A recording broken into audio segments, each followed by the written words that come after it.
आदरणीय जुवेरी साहब जी, आपको नमन करता हूँ कि आपने महाराणा नगर में जो पुस्तकालय का निर्माण किया है, जो एक अतुलनीय कार्य है और शिक्षा के क्षेत्र में सबसे ज्यादा महत्वपूर्ण कार्य है।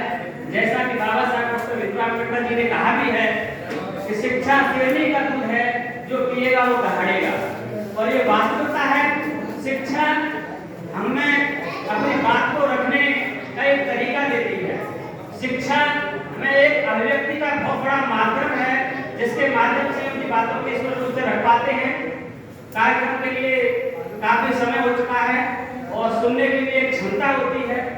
इसको ध्यान में रखते हुए अपनी बात के लिए ज्यादा बड़ी ना करते हुए मैं सिर्फ और सिर्फ इस बात को बताने का प्रयास करना चाहूंगा कि मूर्तियां बना देने से या तस्वीर लगा देने से किसी भी महापुरुष के प्रति सम्मान नहीं होता है।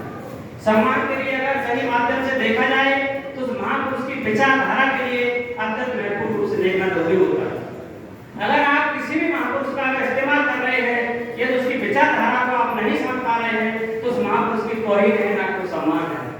और बाबा साहब डॉक्टर भीमराव अम्बेडकर जी को समझने के लिए आपको सबसे पहले उनकी विचारधारा के लिए समझना होगा। और यदि आप बाबा साहब डॉक्टर भीमराव अम्बेडकर जी के नाम से पुस्तकालय का निर्माण कर रहे हैं तो उनकी विचारधारा का भी ध्यान आपको लिए बहुत अच्छे तरीके से रखना होगा।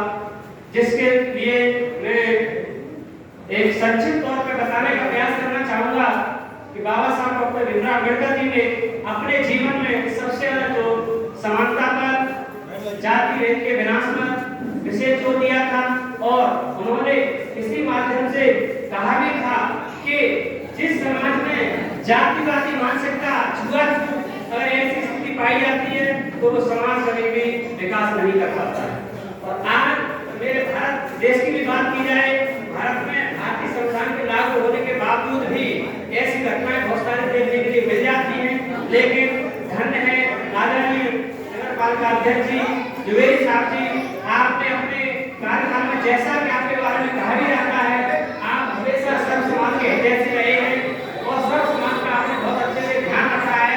और आज निसंदेह इस चीज का प्रमाण आपने बाबा साहब डॉक्टर भीमराव अम्बेडकर जी के नाम से पुस्तकालय का निर्माण करके जता दिया है, जिसके लिए आप बहुत बहुत साधुवाद के पात्र हैं। और आपने ये चीज स्पष्ट किया है कि बाबा साहब डॉक्टर भीमराव अम्बेडकर